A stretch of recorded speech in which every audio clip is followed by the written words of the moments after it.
En el video de la demostración anterior preparamos la tela. Aquí les quiero mostrar la diferencia entre la tela preparada con gelatina y la tela preparada con acronal. Recordemos que esta con acronal solo es preparada por una sola cara. Queda supremamente estable, supremamente óptima. Pero el único inconveniente que habría en este momento es que ustedes les dé trabajo a los que no tengan el acronal conseguirlo estando el comercio tan cerrado como está hoy. Entonces, en caso de que eso ocurriera, pues al menos la gelatina sin sabor se consigue en cualquier supermercado. Este es el que es preparado con gelatina sin sabor o cola de carpintería. Este tiene dos capas relativamente delgadas, pero queda óptimo, muy bueno. Y este tiene unas capas un poco más rígidas, sobre todo porque ustedes recordarán que ya le había echado una capa por un lado y le repetí la capa. Le eché por el reverso y por el lado original donde iba a pintar le eché dos veces. Entonces se ve un poco más acartonada, pero igualmente pues muy utilizable, muy manejable. Bueno, vamos poniendo aquí esto que estoy mostrando. Yo en este momento quiero hacer una breve demostración de la importancia del dibujo en el punto de la pintura. ¿Sí? Cómo el dibujo tiene una injerencia capital en la pintura. Cómo el dibujo tiene una injerencia capital en la pintura al punto de que han existido pintores como Ingres, que llegó a asegurar que ponerle colores a un dibujo era una acción perdonable, perdonable. ¿Sí? O sea, desde esa perspectiva, Ingres lo que está planteando es que el dibujo posee todo el poder comunicativo y la acción de agregarle color, pues lo convierte en pintura, pero sin embargo ya veremos que no es correcto eso así, pues Ingres de todas maneras pertenece a una escuela muy anterior, y lo que vino a demostrarnos el siglo XX era que se podían hacer múltiples indagaciones desde lo pictórico dejando un poco al lado del dibujo, dejando un poco al lado el dibujo. En ese sentido uno puede decir en general,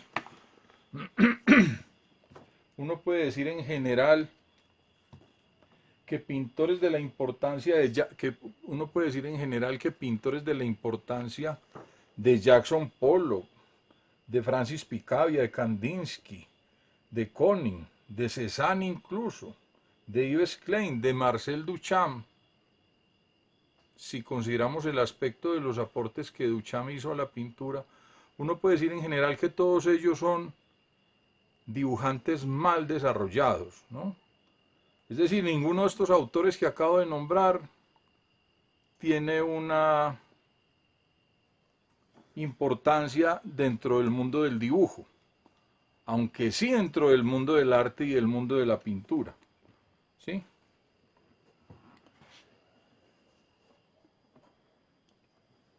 Lo que quiero mostrarles a continuación es de qué manera el pintor puede plantear una relación entrañable con el mundo del dibujo para que desde ese mundo del dibujo logre sacar elementos para sus pinturas.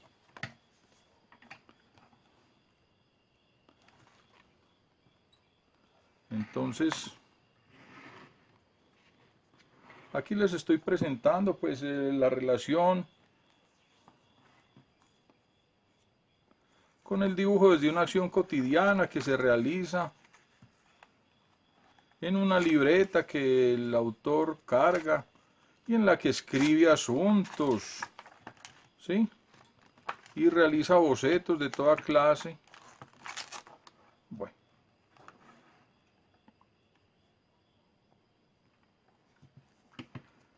De tal manera que después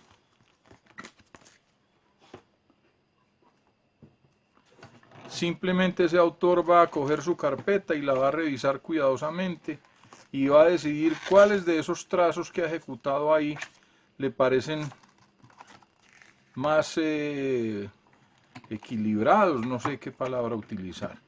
Por ejemplo, aquí me sirve de muestra este dibujo porque corresponde a un dibujo que ya decidí trasladarlo a la tela. Ese traslado simplemente se ejecuta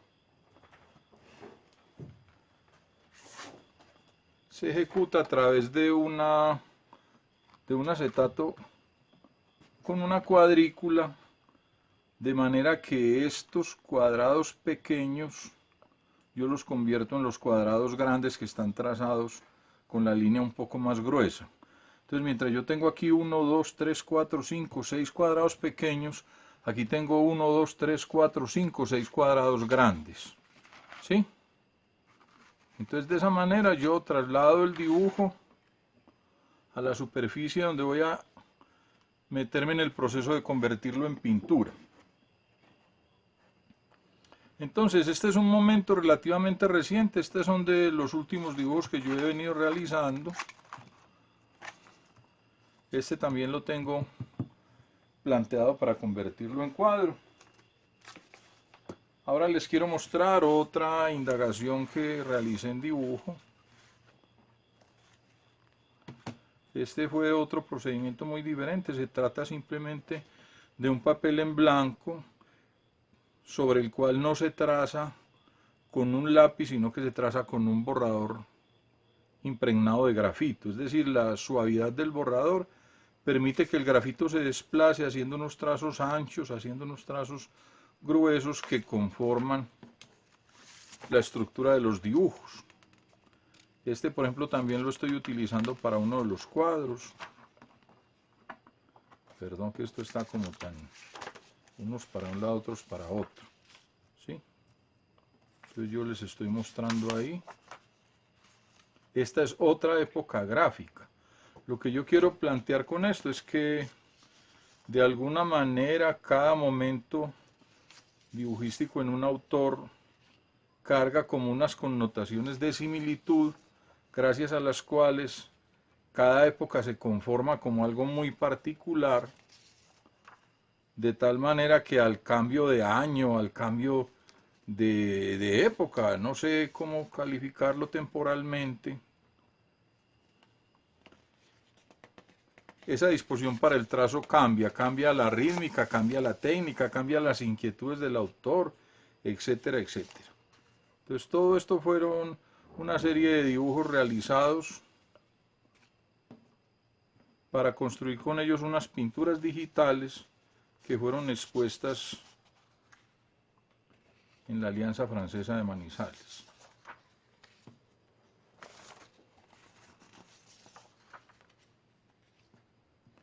Bueno, esta es una segunda época que les quiero mostrar. Sí.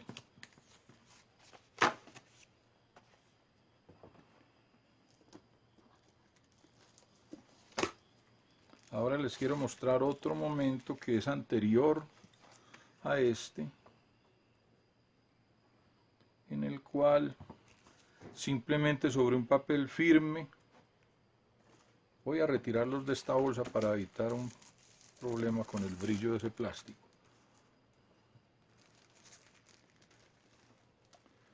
Sobre un papel firme he hecho los trazos directamente con lapicero.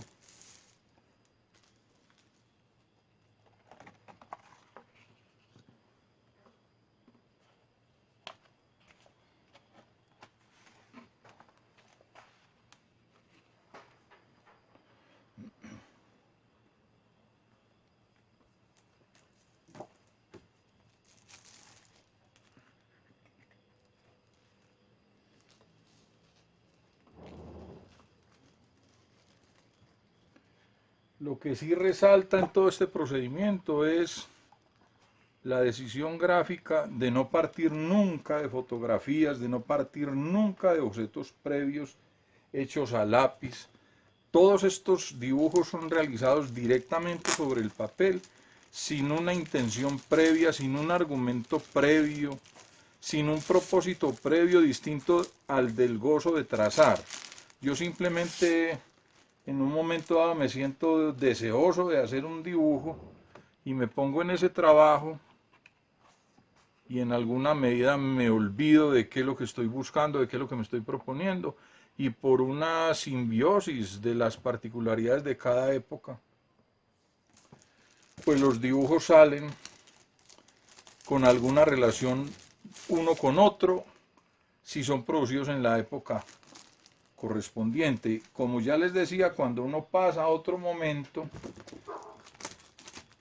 las rítmicas de la mente han cambiado, los intereses técnicos, las curiosidades por el material han variado de uno a otro punto, de tal manera que los resultados pues siempre van a ser completamente diferentes. Bueno, ese es el tercer momento. Les he mostrado más o menos 3 grupos de trabajo. Ahora les quiero mostrar un cuarto grupo, pues que tiene el interés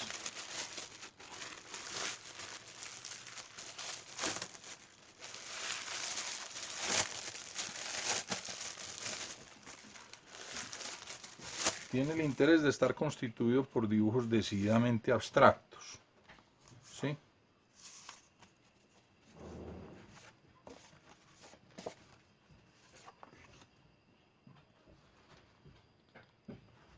Decididamente abstractos.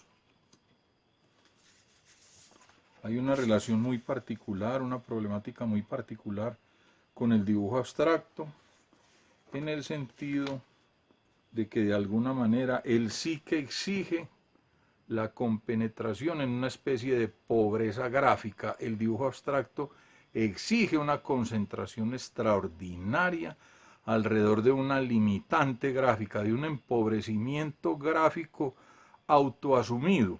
Es decir, el autor del dibujo abstracto no puede hacer una proliferación de indagaciones, una proliferación de recursos, porque si procediera así, los dibujos salen tan discordantes, tan extraordinariamente distintos, que terminan generando recuerdos que no se estructuran bien en la memoria del autor. En este punto quiero hacer el énfasis en un aspecto muy importante, y es que el dibujo aparece como una verdadera fábrica de recuerdos. O sea, el dibujo no es simplemente un trazo cualquiera que se ejecuta teniendo en mente un asunto o otro o recordando no sé qué, sino que sea hecho como se ha hecho. Lo que importa del dibujo es qué es lo que ha quedado trazado y de qué manera eso que quedó trazado se convierte en una fábrica de recuerdos para el mismo autor y finalmente para los espectadores. Entonces, cuando esa fábrica de recuerdos está bien articulada, todo fluye satisfactoriamente. Miren, por ejemplo, la semejanza entre estos dibujos desde el aspecto gráfico. Es decir, desde el aspecto gráfico estos dibujos casi que son reiterativos, casi que son mera pobreza, es decir, lo mismo. Pero vuelvo y digo, si yo en la construcción gráfica recurro a una variedad extraordinaria de cosas, desde ese aspecto abstracto, pues esa condición de lo abstracto me va a generar tantos recuerdos disímiles que finalmente no va a funcionar. Finalmente no va a funcionar, lo que es muy diferente al caso de la figuración. Pues en la figuración, por muchos elementos gráficos diversos que existan, es decir, volutas, ángulos, rectas, no sé qué, todo eso se mantiene estructurado gracias a la cohesión que la forma de lo que se ha dibujado le otorga. Entonces, en este caso, como la forma es abstracta, como la forma no está remitiendo a un paraje de la memoria como aquí. Aquí yo sé que esto es una mujer y esa condición de la mujer mantiene unida toda la variedad gráfica de lo que trabajo. Aquí yo no tengo claro qué es esto, ni tengo claro qué es esto. Es decir, esto puedo decir que es un pez o un gusano o no sé qué, ¿no? pero me puede recordar otras cosas. Yo puedo decir que esto es, bueno, no sé qué. Entonces eso como fábrica de recuerdos, ese dibujo abstracto me exige mantenerme en una condición de ascetismo gráfico, de una asceta, de una persona que renuncia a la proliferación, que renuncia al enriquecimiento y busca por el contrario unas formas reiteradas que en su misma reiteración conforman un universo coherente, conforman un universo que los recuerdos pueden estructurar como algo placentero, gráficamente placentero. Sí. Bueno.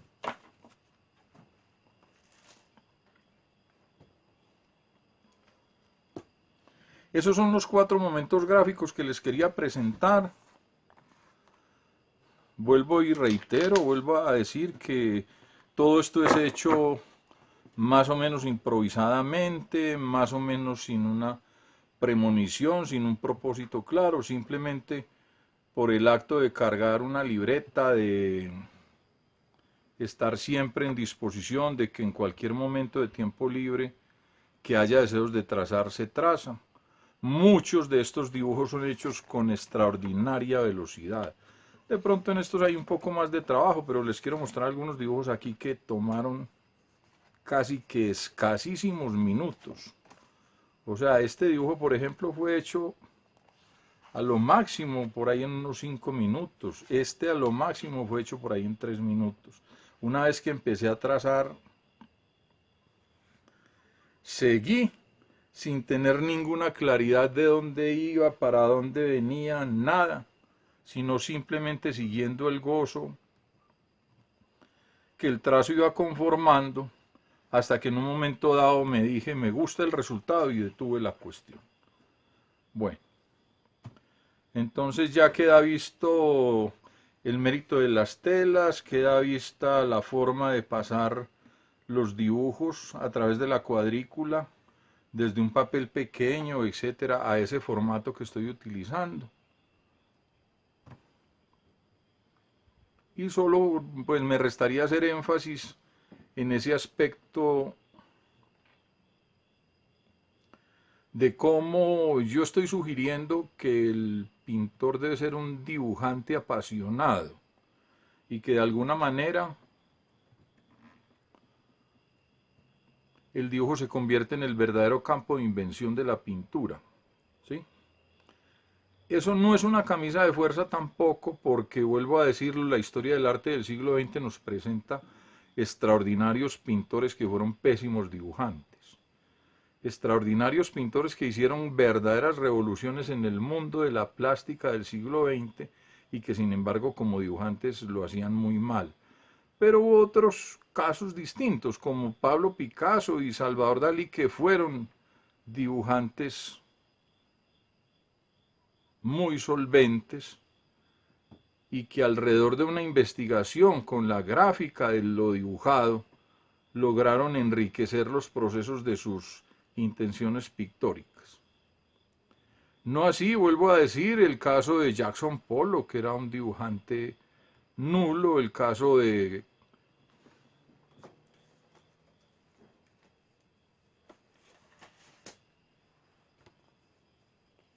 mismo Marcel Duchamp, el caso de Francis Picabia, de Kandinsky, de Koning, del mismo Cézanne, de Yves Klein. Hicieron aportes extraordinarios a la pintura, pero desde una limitación con lo gráfico de lo dibujado, que eso simplemente nos muestra que también en la pintura se pueden hacer indagaciones aparte del dibujo. Pero yo pues pongo mi caso porque de alguna forma he amado más el dibujo que la misma pintura. Es decir, mi amor hacia la pintura ha nacido por derivación de mi amor al dibujo. Entonces, pues los aportes que yo pueda hacer en la pintura vienen jalonados desde el interés que he sentido por el dibujo y que lo he ido desarrollando a través de una acción experimental, como todo esto que les estoy mostrando aquí, donde hay figuras humanas más o menos estructuradas, hay otras dibujos completamente desbaratados, como ver esto, por ejemplo, ¿sí? Esto ya es un poco más estructurado, esto es muy libre.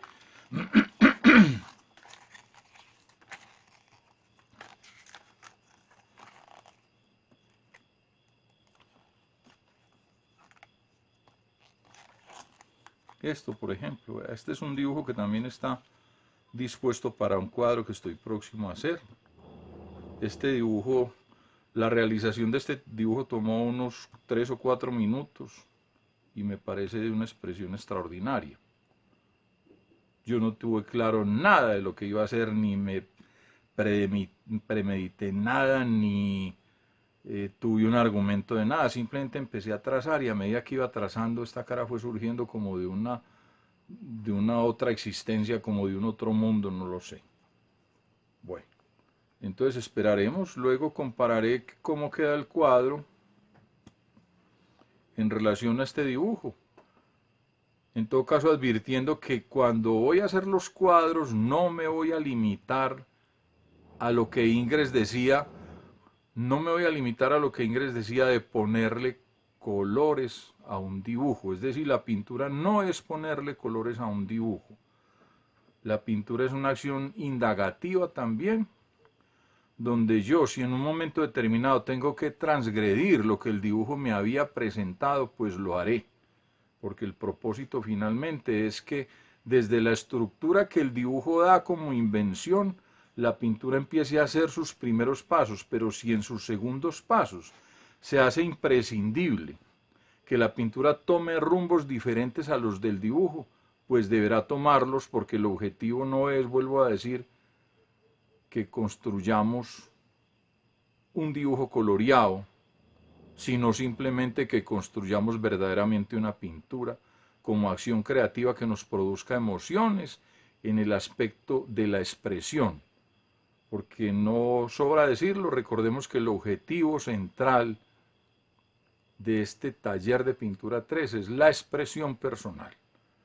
Bueno, les agradezco mucho por la atención prestada y les dejo por un momento estos dibujos aquí con esta variedad.